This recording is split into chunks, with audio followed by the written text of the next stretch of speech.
Bienvenue, nous allons étudier la lettre à Ménécée d'Épicure. Épicure qui est né en 341 et mort en 270 avant Jésus-Christ, qui est une lettre rédigée par le philosophe Épicure à Ménécée, Ménécée qui est son disciple.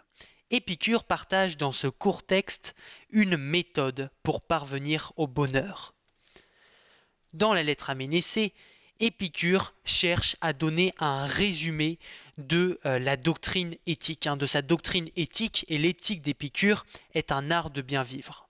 Donc l'éthique d'Épicure, qui est un art de bien vivre, souhaite le bonheur de tous, et par ailleurs reconnaît la valeur des plaisirs et cherche à libérer les humains des fausses croyances. C'est dans cette lettre qu'il présente le célèbre quadruple remède qui assure une vie heureuse. Alors on se demande souvent à quoi ça sert la philosophie, et la réponse d'Épicure est toute simple et pourtant très riche et très importante. Pourquoi est-il urgent de philosopher? Tout simplement parce que philosopher permet d'être heureux et de soigner son âme.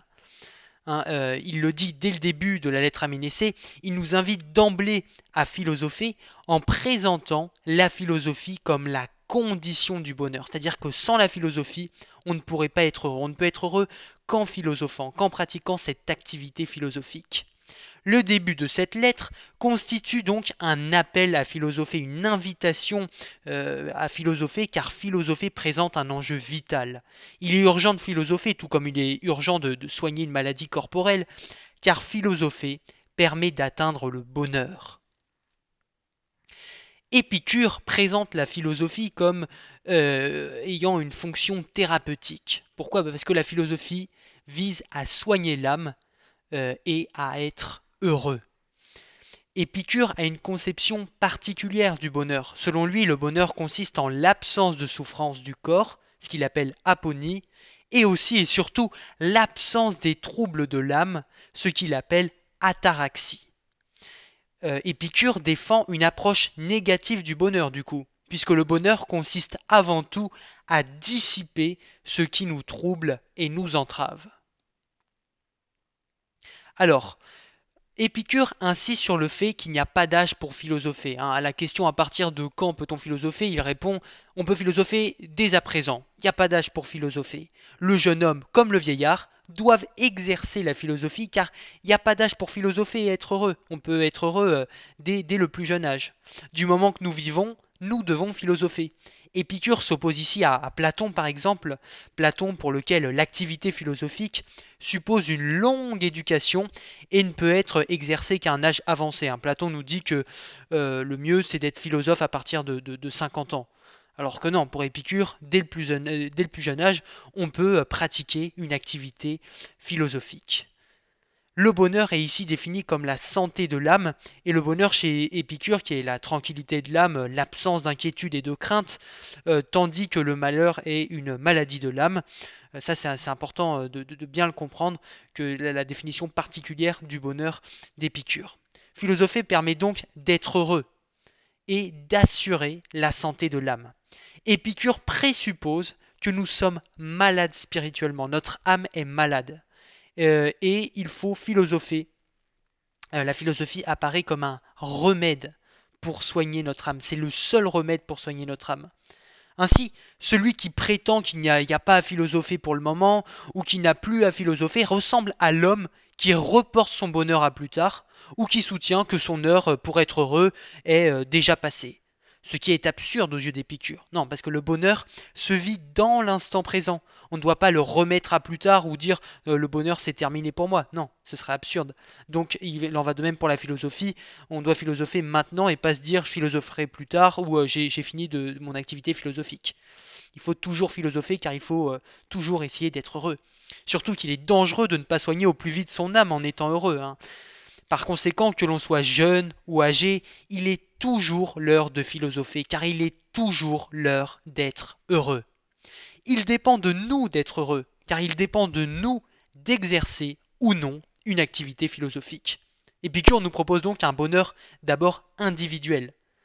C'est à nous en tant qu'individus de choisir si oui ou non on va s'adonner à une pratique philosophique pour soigner notre âme, pour être heureux.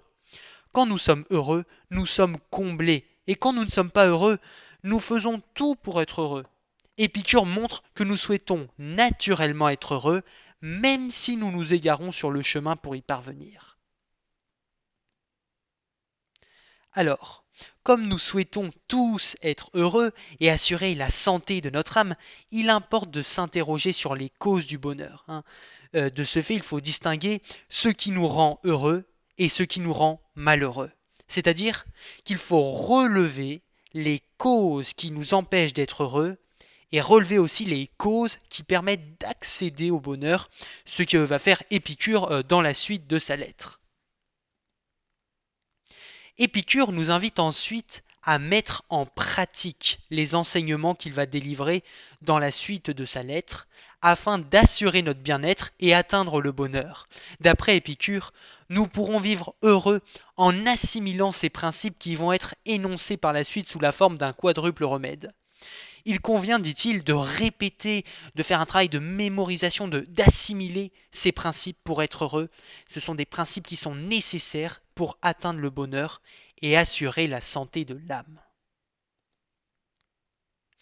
Alors, qu'est-ce que nous apprend le début de la lettre sur la philosophie d'Épicure? Déjà, elle justifie toutes les exhortations pratiques, tous les conseils pratiques que Épicure va donner dans la suite de sa lettre et montre l'importance de méditer ces principes pour être heureux. La philosophie d'Épicure est avant tout pratique, c'est-à-dire qu'elle est orientée vers l'action. Elle n'est pas perdue dans les nuées, complètement abstraite, non. Elle est vraiment orientée, elle est vraiment tournée vers la vie concrète. C'est un mode de vie qu'il convient d'adopter pour être heureux. Il ne faut pas se donner l'apparence d'être philosophe, mais vraiment philosopher. Ce n'est pas une apparence de santé qui nous comblera, mais seulement la santé réelle. Seule la philosophie réellement pratiquée peut nous faire tendre vers la fin que nous désirons tous, à savoir le bonheur. La philosophie soigne l'âme. C'est une médecine de l'âme. Elle a une fonction thérapeutique. Elle vise un certain équilibre, une certaine harmonie. Elle a une vertu curative qu'il convient d'exploiter pour être heureux.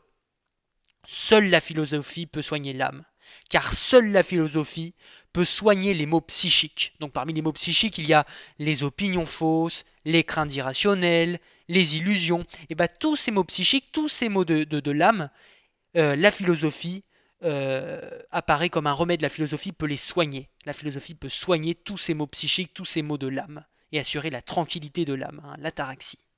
La philosophie ne devant pas, selon Épicure, être détachée du réel. Elle ne consiste pas en une démarche purement spéculative, mais la philosophie est un véritable art de vivre qui sert à améliorer la vie de ceux qui s'y consacrent et proposer des solutions à leurs problèmes. Elle vise à proposer des solutions à leurs problèmes, à aider à mieux vivre, à atteindre la vie bonne.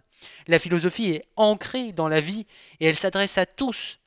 La philosophie d'Épicure n'est pas réservée à une élite ou à un certain âge. Non, tous méritent d'assurer la santé de leur âme et d'être heureux. Donc Épicure, on voit bien qu'il rejette l'élitisme philosophique. Les pensées d'Épicure sont anti-élitistes, c'est-à-dire qu'ils s'adressent à tous et non pas à une certaine catégorie de personnes, de certains milieux sociaux, etc. Il ne s'adresse pas par exemple qu'aux riches, il s'adresse à tous.